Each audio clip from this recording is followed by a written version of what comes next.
Welcome to Random Movie Reviews. I'm Nathan, and today I'll be talking about One Battle After Another.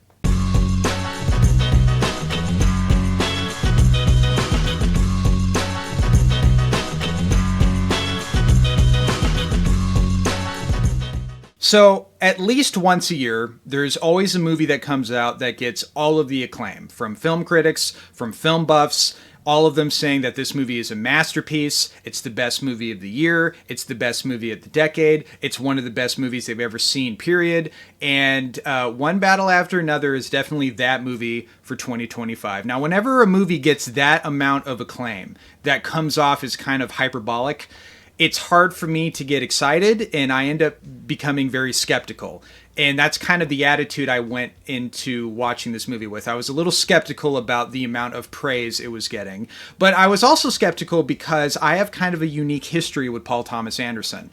On the one hand, he has made movies that I think are amazing, that are some of my favorite movies of all time. In fact, if you go to my letterbox, my current top 4 favorite movies, one of those movies is Punch Drunk Love, which is a Paul Thomas Anderson movie, which is one of my favorite movies ever. I can say the same thing about Boogie Nights. I can say the same thing about There Will Be Blood.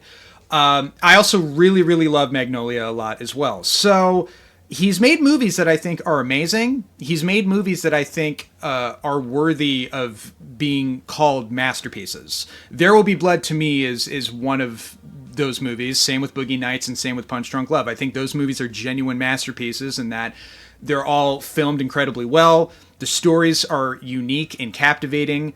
The performances are incredible, and I don't really have a flaw with anything going on in those movies. But then we get into the second half of PTA's career, starting with movies like The Master and Inherent Vice and Licorice Pizza. I still have not seen Phantom Thread yet.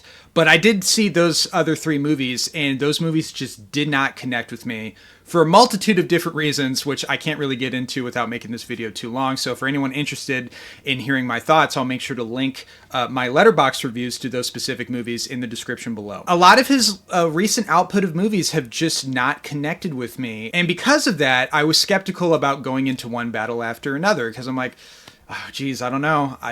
He's, as of recently, his movies haven't been really hitting. And although I will definitely acknowledge that there are elements and moments in One Battle After Another that I really enjoyed, that I had fun with, overall, I hate to say it, but yeah, this movie definitely falls into the same pile as The Master and Inherent Vices and Licorice Pizza as movies that just didn't connect with me, and the odds of me returning to those movies for a second viewing are quite frankly slim to none. This movie was just really frustrating because, like I said, with a PTA movie, there are certain things that are always going to be great. The cinematography is always going to be fantastic. The score is always going to be really good, as with the editing, and all of the technical aspects of the movie is always like really good. But it's like the story that the movie's trying to tell just doesn't connect with me. And that's the problem with One Battle After Another. So to give a brief synopsis of the film, the movie revolves around an ex-revolutionary soldier, political activist, played by Leonardo DiCaprio. He has a daughter who is biracial and is in danger from a previous adversary that he had in the past, played by Sean Penn. And due to his previous revolutionary efforts in the past, which sets off a chain of events, Sean Penn is now coming after Leo DiCaprio's daughter, and Leo has to go after her and rescue her in a cat and mouse type of chase adventure movie. I'm being vague on purpose because this is still a relatively new movie that just came out, and I'm going to be as spoiler free as I can, but if I do mention spoilers later on, I'll make sure to give a heads up. So that's basically the movie in a nutshell. So right off the bat, the movie is getting kind of political and has certain themes about, immigration and racism and also racial fetishism as well. The problem is, although I think those are really interesting themes to explore in movies, and I was curious to see where this movie was going to go in terms of exploring those, very interesting themes, this movie doesn't really have anything to say of substance when it comes to those themes, when it comes to racism, when it comes to immigration, when it comes to kind of like the far left versus the far right. Like, all of those elements are in this movie, and what they end up saying is one big shoulder shrug. Like, I don't really know what I was supposed to get out of that. As far as like surface level entertainment, I think that's where the movie kind of shines the most.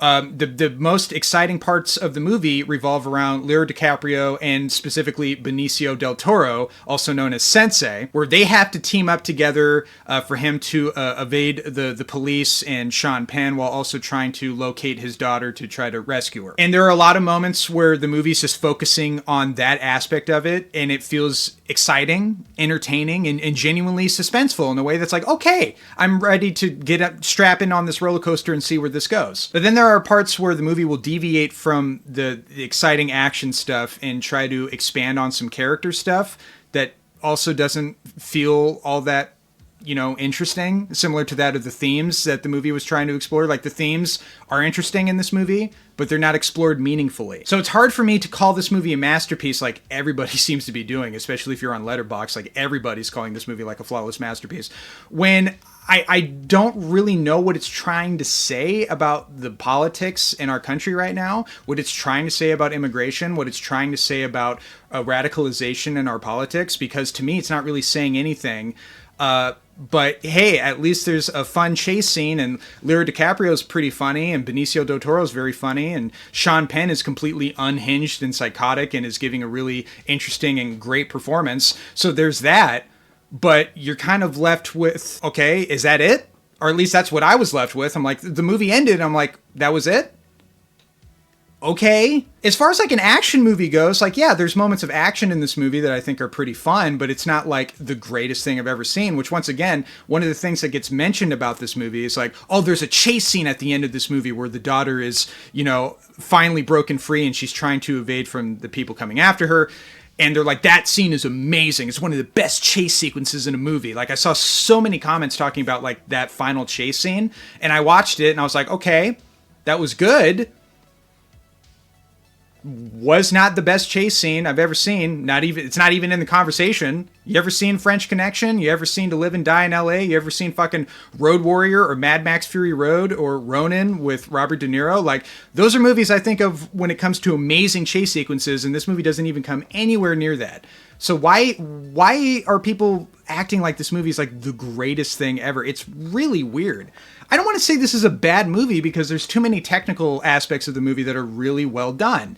And when there is action and there's suspense and there's kind of like these chase sequences, they're well executed and they're fun, but they're not mind-blowing. And because it revolves around characters in a story that feel, I don't know, just kind of underdeveloped, or just doesn't have that, I just didn't have that emotional connection to it. It was hard for me to get all that excited about it. Like, that's kind of my problem with the movie. All the ingredients were there for a movie to give me some rich, interesting characters, to explore some really daring themes, especially in today's political landscape, and the movie just doesn't fully commit to that. At least that's the impression that I got while watching it, and clearly I'm in the minority about that. When the performances are really like getting a time to shine in the movie, it's captivating. Sean Penn is captivating in this movie because he's fucking nuts.